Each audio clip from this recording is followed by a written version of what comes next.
Hey, what's up, y'all? It's TJ the DJ. Y'all tuning in to Pop Austin Media. We got our special guest, Sarah Navarro, in the building. How you doing? Good. How are you? I'm good. I'm excited to have you and ask you these questions. Thank you. It's an honor. Thank you. Yes, exciting. So, where are you originally from?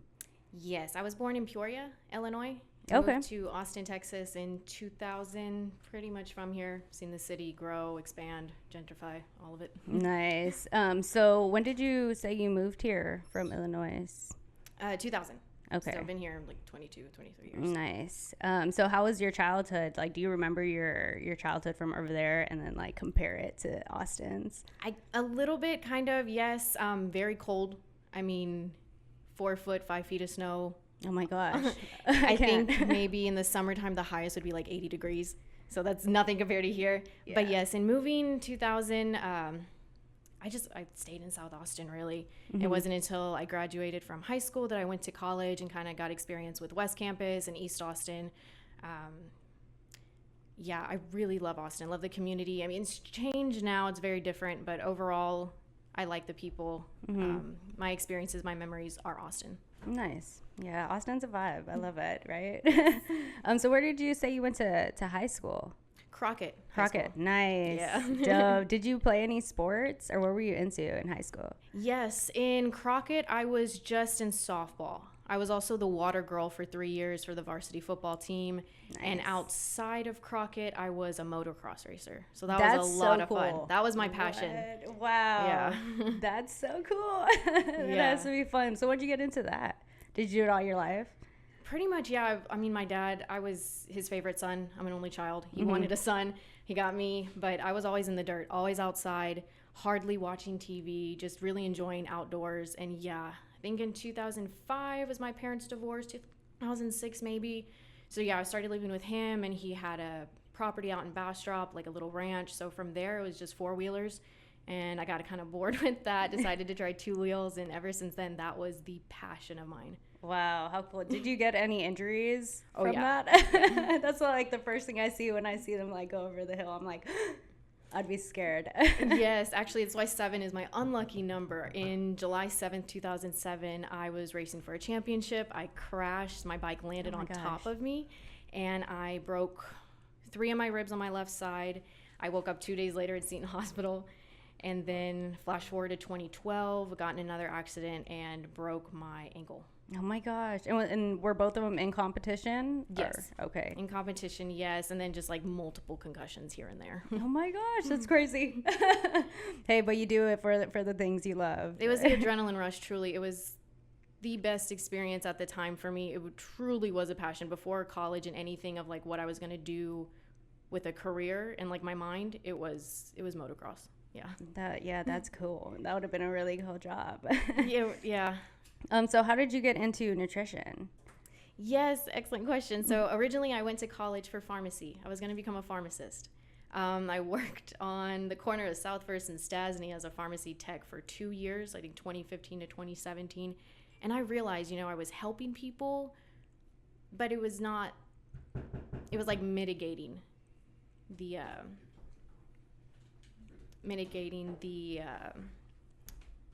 their problems, their symptoms, whether they had diabetes, high blood pressure, all of that stuff. So yeah, it was definitely like a reality check for me to see and realize that wasn't the career path for me. So yes, that's when I kind of switched majors. I think I switched my majors 4 times before I landed in nutrition and realized feel you. The healthy, like what you put in your body is what the mind consumes, what the body attracts. So it's really healthy living. And yeah, I think overall that's what I decided to do, was just become a nutritionist. Nice. And I love what I do. Absolutely love what I do. That's good. I feel like, nutrition does help a lot more than these medicines and injections that have all these side effects when you can really truly do it naturally. Yes, ma'am. Yeah. Organically, yes. Just with the foods you eat, physical exercise, it's definitely better than the prescription drugs, the pharmaceutical companies. They're all to just make money. So that's what I was really realizing in working as a pharmacy tech. It was a lot of fun because, again, I love drugs. I love chemical structures, how stuff interacts in the body, the ingredients, the drug interactions, and each individual is different in how drugs interact in their own body. But yeah, when it came to nutrition, it was just an instant love right there. It made more sense to me. Nice. I love that. So how was college at UT? It was hella fun. It was the best roller coaster of my life. The ups and the downs, all of it. It was fucking amazing. Nice. But yes, graduated from UT Austin. Because I switched my majors 4 times, I think it took me an extra year to graduate. So I was supposed to graduate 2018, graduate in 2019, but I did it. I got the Bachelor's of Science in Nutrition with a minor in Rhetoric, and I'm currently on the pursuit for my master's degree, applying to graduate school right now. Awesome. Congratulations. That's Thank so you. cool. So what's your what is your dream job to do after your master's? Yeah, after my master's, probably do a dietetic internship with the city if I'm able to. If not, I'll find like another dietetic internship. But really, I think the goal is to become a registered dietitian, because from there I feel like I can expand in my career per se. Like I could have my own business if I wanted to, if that's something I'm ready to master. But if not, I could literally go anywhere, in the United States and help people. But really, I just kind of want to hone into my community, see what I can do for South Austin, East Austin, North Austin. Yeah, that's great. Yeah, we definitely have a lot of people here, and it's great to come together and help each other. So it's so awesome. So what's a common misconception in dieting and nutrition, just like in general, that people commonly come to you with? Oh, that's a good one. I would definitely say is the lack of research that they do in these diets. Some of the popular diets, the fad diets, they really just see it as, the celebrity's doing it and they look good. Well, in reality, they have personal trainers that, work them for 4 hours each day, and their diet regimens, all of the organic, expensive foods, they have personal chefs. So it's completely understandable that they see these images, see these fad diets, and think like, oh, this will work for me. Me personally, I will never discredit someone for trying a diet, changing up their dietary lifestyle. But I really would recommend people doing the research themselves, seeing if it works for them. Honest and truly, it's coming down to listening to your hunger cues and listening to your body. Like, I do recommend if you are trying, a really strict diet that you haven't really done before, speak with a registered dietitian, speak with their primary care doctor if they have one, just to see if they can run any blood tests, because possibly they could be, insufficient in vitamin D, and their diet restricts that. So they're just, hurting themselves more than anything. So I would say the biggest misconception is the little research that they do that they should be doing for the diets, the stuff that they're consuming, putting into their body, or lack of. I see. Yeah, I definitely see that. So would you tell, if someone would come to you asking for nutrition advice, would you tell them to go maybe get their blood work checked before and maybe get some health, get some descriptions from the doctor before coming to see you? Or do you give them a general nutrition diet? Excellent question. So in general, yes, just the nutrition. What I can do, what I'm agreed to do, is I can create them a personal dietary intake, which is literally the macronutrients, the fats, the proteins, the carbohydrates, all of that what they need to put into their body each day with respect to their height and weight, physical activity, and that stuff. So I can prepare that for them just to kind of get them an idea of what their current weight is, what their goal weight, what they would like it to be, and how they can incorporate the macronutrients, like I said, the fats, the proteins, the carbohydrates into their diet. If they would like to go a little bit further, then yes, that blood work I do recommend, just to see, for example, if they're anemic and don't even know it, well, then they're definitely going to need some iron-rich foods, vitamin C that has been shown to help absorb iron into the body. And if they do like coffee or teas, I recommend drinking those 2 hours before and 2 hours after a meal, just because teas have been shown, those polyphenol molecules have been shown to inhibit iron absorption in the body. So it's just little stuff here and there that I could definitely help them with if I had their blood work, just to see, or if they tell me, oh, I'm insufficient in vitamin D, what do you recommend for foods that are rich, or iron and stuff like that. Great. Yeah, because there's a lot of things that we don't know that we're lacking in our body, and it's always good to check it out. That's so cool, because my sister's anemic, so she's kind of going through the fainting right now, and it would just be good to she goes to the doctor a lot, but I know that she's not getting the information she truly needs, when I know there's a healthier way, and maybe medication isn't helping the way that natural things will. Most definitely. And yes, when it comes to iron, I recommend dark leafy green vegetables, beans, if she likes beans, lentils, kidney, pinto. Those are really great sources of iron. And then yeah, aside from that, incorporating more vitamin C rich foods into their diet so that it can help with iron absorption. Cool. Yeah, dope. Thanks. I'm definitely going to pass on the message. So what would you say would be the first step to a healthy life for someone trying to start their journey? I really like that question. First thing that came to my mind right now is self-reflection. So definitely looking inside with yourself, saying, what do I need to work on? And I know a lot of people that's really hard, and even for me, looking in the mirror and saying, what do I need to work on? So it can be little steps. For example, I started with a plant-based diet. I'm not vegan myself. I love meat, but I started, trying to incorporate more plant-based foods, just to eat more vegetables, more fruit into my diet. So I started with like a meatless Monday, something so simple, but like it worked for me. It got me into more vegetables, experimenting with more foods, cooking in an alternative way than I would have with just like a meat source. That self-reflection, I think, is really important, and understanding that, yes, your six-pack starts in the kitchen, but you can also help yourself with respect to physical activity. 30, 45 minutes of mild, high physical intense activity. It can definitely go a long way as far as cardio, help with, regulating your bowels, which is a good thing. But yeah, overall, I think it's just that like self-reflection and taking a step back and seeing what can I do as far as those goals. And even with the big goals, taking that big goal, cutting it in half again, and then starting slow. It's really just making that, first step forward and, trying something new. Nice. Yeah, just getting out of the comfort zone. Yes, ma'am. Yeah, so dope. So what's dating life for you right now? Dating life? Dating life.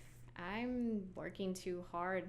I'm working overtime. I have no time for any of that. I mean, yeah, it sounds cool, but I just don't have the time. I'm really just more focused on myself and just elevating myself, mastering myself. Beautiful. I think that's where it comes first. Loving myself. Definitely. And you got a lot of things that you're doing, like your master's, like you're getting your shit done. I'm trying to get the master's accomplished. I am trying to get a property and a home, because I love Austin. God knows I love Austin, but it's too crowded.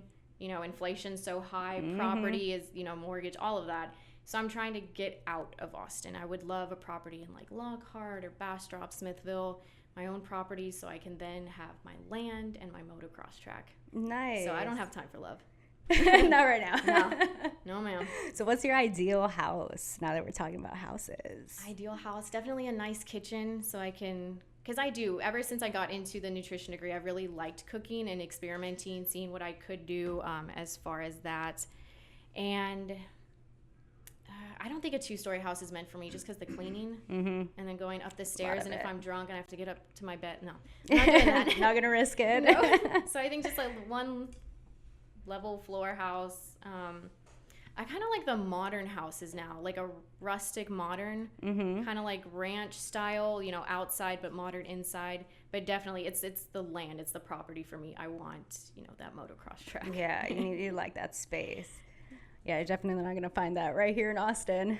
No. Talk a little bit more about motocross. So would you say motocross? You're a fan of that? Yes, when did I start? I guess I had to have started racing in 2006.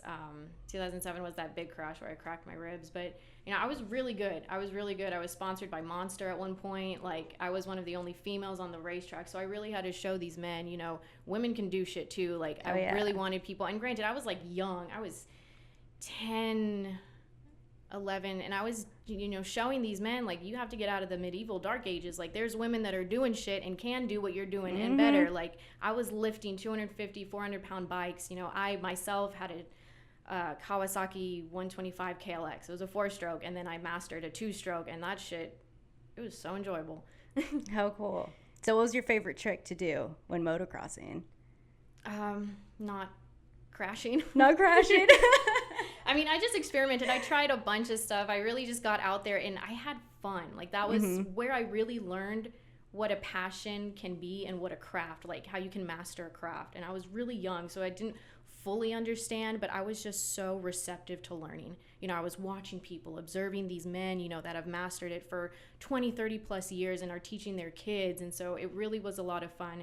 And then aside from that, like the auto mechanics of it all, my dad was very strict in saying, if you're going to own a car, if you're going to own a dirt bike, you need to learn how to fix it in and out, change spark plugs, put gas in it, shit like that. So I really learned to be self-sufficient resourceful, and independent. That's where I think motocross taught me. Nice. Yeah, those are really good characteristics to have. Yeah. So how was the scene, like the motocross scene, and how is it different from like even your UT scene? Oh yeah. So I guess motocross was just all men. You know, the women, the wives, they'd be like in their campers or whatever, supporting, you know, when it was their time for like the men to race, their kids to race and stuff. There really wasn't a heavy, you know, female presence. So that's something I definitely had to, you know, kind of endure. And I guess that's why I'm very tomboy. I don't really have many girly characteristics per se. But no, compared to West Campus, maybe there was a little bit of a community within motocross, but on campus, it was everyone for themselves, and everyone knew it. You know, everyone was the top dog in their high school, and now it's just like you're a little fish in a big-ass pond, and you just got to make it. So that's how everyone was pretty much at UT. It was all for themselves. Yeah, you had community projects, and you had your parties and stuff, but when it came down to the studying and the exams, it was just you. Yeah, that's the only person there. Yep. So what do you think about the Austin music and entertainment scene? Oh, I love it. Getting my foot in the door with, I guess in 2014, graciously, I had some friends allow me to study in Music Lab in their studios. Nice. So that's where I really got to experience what the Austin music scene was like, and going to events. Like, I'll never forget Scratch House downtown. That was the shit. Scratch House is clutch. Yeah, so I have a lot of good memories. And then, I mean, obviously the people, the rappers, the R&B, the artists in Austin, they're so humble, they're so compassionate, and they're willing to not compete against each other. Like, it's not, you know, stepping on each other's feet or this fake love. Like, I feel that there's really a vibe in the Austin community when it comes to music. And I feel like it's growing. Within the past couple of years, I definitely feel like the scene, the ambiance has changed. It's shifted. And I feel like more people are realizing that they got to step it up and elevate.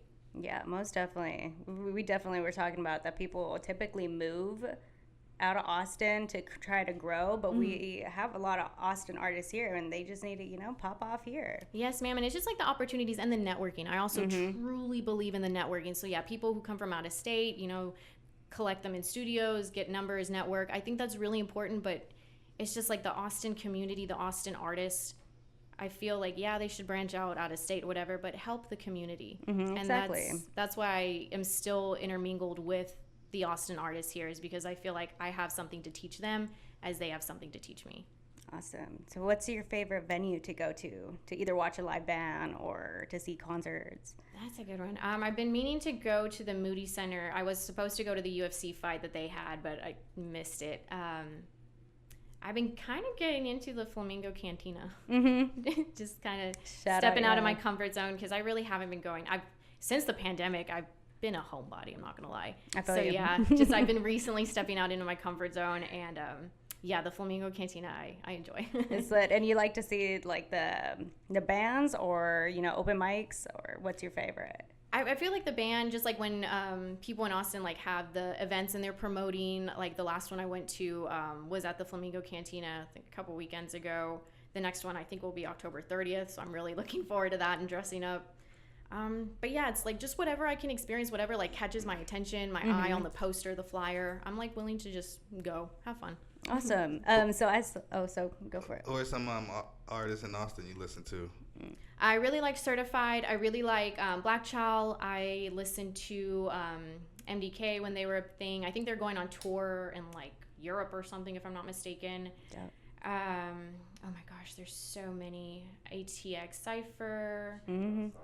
Yeah, shout out Cypher. Oh my gosh. I was just in a music video for Gary Smith, That Like Me. Okay. I was in that, which was super cool. It was just like, I didn't expect to, you know, get an invite, but I did. And I was like, I'm so nervous, but it was actually a lot of fun. Nice. So I'm blanking right now, but there's a lot of people in the Austin community. And if I haven't shouted you out, I'm sorry. But just know the love and mad respect. Facts. Yeah, we have a lot of dope artists here in Austin. It's crazy. So last year I saw that you dressed up as Cruella DeVille for Halloween. Yes.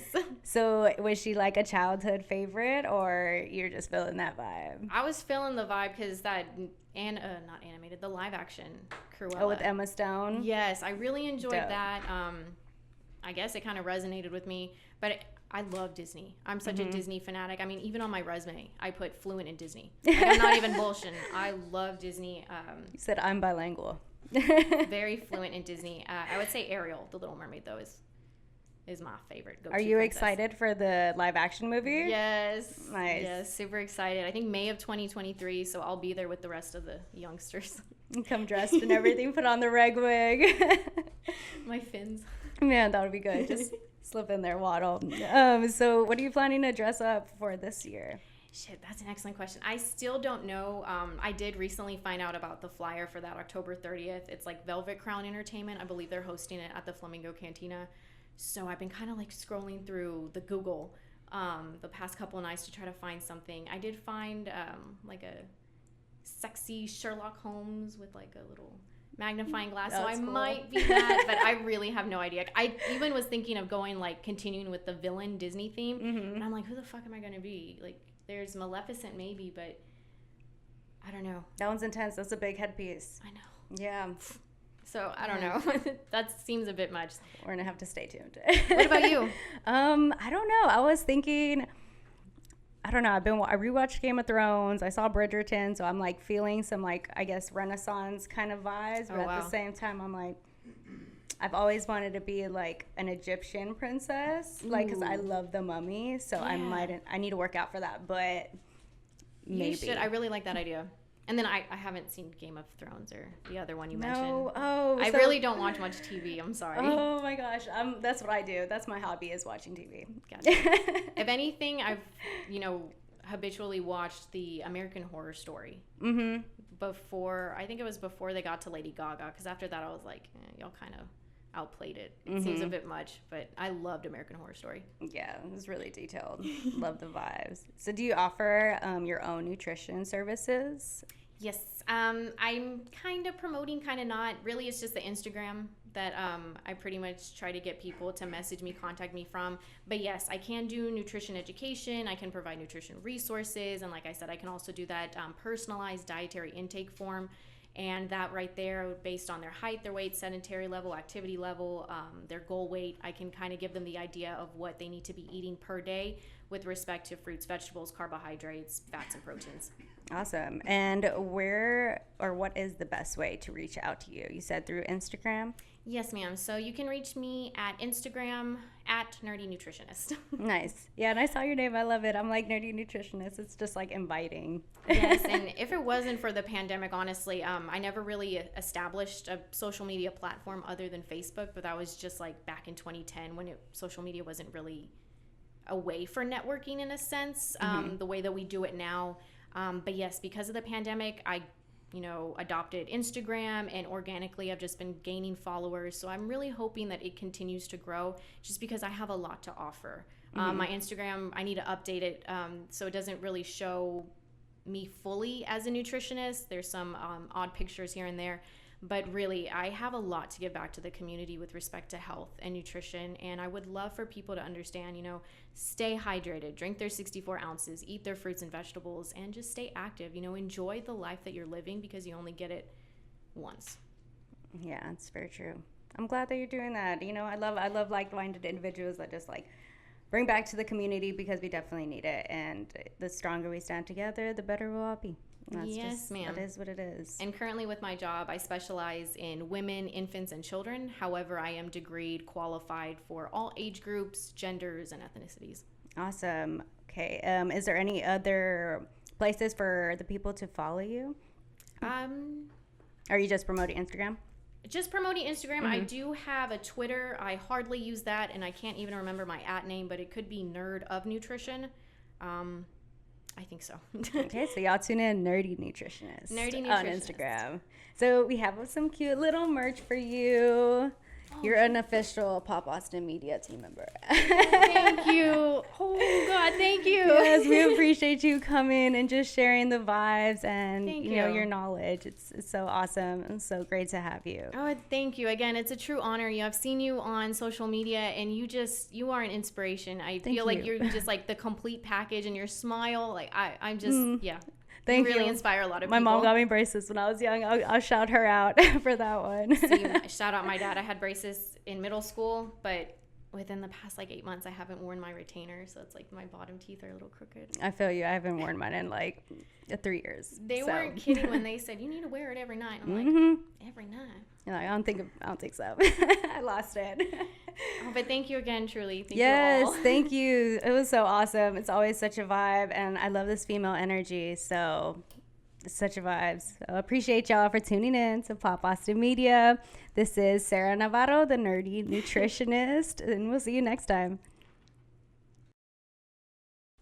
Hey, this is Jet with Pop Boston Media. Thanks for tuning in to the interview. And also thank you for 1,000 subscribers. We're on to 2,000. Hit that like, comment. Thank you for everything. This is Jet signing out.